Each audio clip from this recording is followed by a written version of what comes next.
Кыргызстан боюнча бүгүнкү күндө ошол электр энергиясы жетпеген 5 айыл бар деп жүрөбүз. Бирок негизи электр энергиясы жок, жаңы түшкөн конуштар көп эле. Бирок айыл статусун алып, ушу алыскы региондордо жайгашкан ушу 5 айылыбыз бар. Ошол 5 айылдын бири бүгүн Базаркоргон районундагы, Жалал Абад областынын Базаркоргон районундагы Жаз кечүү айылына келдик.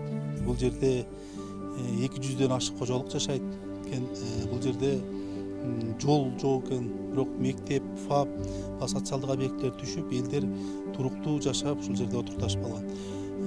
Бул жерге ушул электр энергиясын алып келебиз деп көп жылдан бери аракет болуп жүрөт, бирок бүгүнкү күнгө чейин чечилген эмес.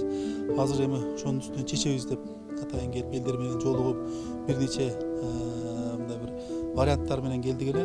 Өзүңүздөр жакшы билесиздер, мына кичи КЭСтерди куруу боюнча жаңы мыйзам кабыл алынган, жаңы эрежелер бекитилген. Ошо эрежеге ылайык кичи КЭСтерди курабыз деген инвесторлор көп.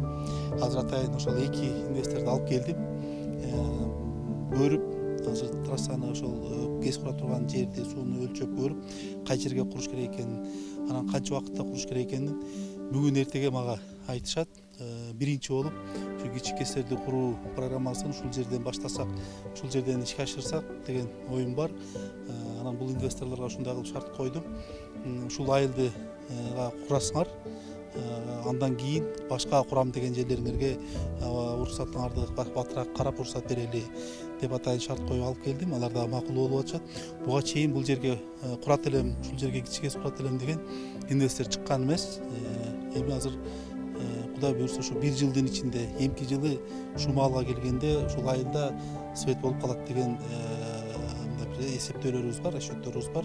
Кудай буйруп ушул кийинки жылга чейин бүтөт бул проект.